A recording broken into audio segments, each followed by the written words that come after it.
xibaar yu wér te wóor ca tàng-tàng ba abonnez-vous pour ngeen di mën di jot suñuy vidéo. jërë ngeen jëf ci ànd gi ak ñun chaîne bi di Buzz 221 HD ginnaaw bi ñu leen nuyoo comme ni ñu ko daan defee saa su ne ñu ñëw tënkal leen li nga xam ni moo gën a fës ci ay xibaar.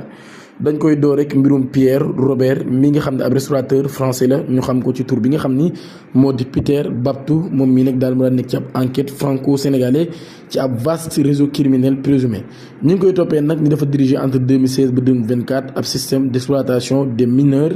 ci réewum Sénégal waaye tamit nag daal ak fi nga xam ni moo di Maroc moom mii kon nag daal ak li nga xam ni ay intermédiaires yu bari yoo xam ne ay intermédiaires locaux la yoo xam daan nañ leen di jàpp investigation yi nag daal daan nañ koy teg ci ay échange numérique yoo xam ne nag daal ay transfert d'argent la lu toll ci 50 000 euros ak lu toll ci nag daal ay voyage yu bari loolu yoo xam daan nañ koy effectuer ci sous-région bi bu ñu sukkandikoo ci presse bi nag daal 14 personnes la ñu daal di placer sous mandat de dépôt ci cadre de cette affaire ba tey nag daal enquête bi ñu ngi koy topp nag daal ngir mbir mi ñu daal di koy leeral ba mu leer naññ mu nekk nag mbir boo xam ne kon mbir la bu doy waar lool. la xewoon démb ci université Cheikh Anta Diop bu Dakar gouvernement bi daan nañuy amal ab point de presse jàkkaarloo ak ñi nga xam ne kon ñoo di taskatu xibaar yi waaye nag la ci ëpp dañoo yëkkati baaraamu tuuma daal kuy dóor ci kaw opposition bi jàpp na ne nag daal ñenn ci ñoom kon ñoo nekk ci ginnaaw étudiants yi di leen jàppale loolu yi kon nekk mbir boo xam ne nag daal mbir la bu doy waar lool waaye étudiants yi mer ba futt la ñu def de ñenn ca ñoom ndax nee nañ li gouvernement bi di wax daal duñ ko dégg te loolu jàpp nañ ñi nag ay waxi naxasa kandang la met Bamba Cissé moom dem na ba naan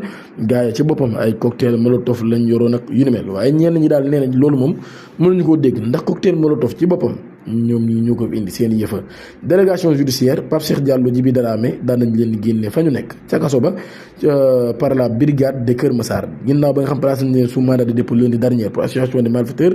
acte contre nature et mise en danger de la vie d'autrui ainsi que le blanchiment des capitaux ñoom 12 présumés homosexuels yooyu Pape Cheikh Diallo bokk ci ak Djibi Dramé daan nañ leen di jëlee kaso ba fa ñu nekk prison daal leen di yóbbu gendarmerie ñoo def lu ni mel bu ñu sukkandikoo ci information seen web nag daal enquêteurs yu brigade de recherche bi compagnie de gendarmerie de Kër Massar dañoo jot ab délégation judiciaire ngir nag daal di topp enquête boobee bu baax a baax kon loolu yi moo tax ñu daal leen di jëlee fa ñu nekkoon ba tey ci loolu yi ab xibaar bu doy waar lool ci la ñu tëjee Georges Déthié Diop di journaliste RFM moom mii nag daal moo daal di génn àdduna mu nekk nag ab tristesse boo xam daan na dal ci kaw ku dul Futurs Médias moo tax ñoom ñii nag daal ñoo ngi jébbal seenum njaal ak njabootam ak famem ak képp koo xam ne nag daal ab journaliste la loolu yi kon mooy la nga xam ne moom lañ bind ca bataaxal ba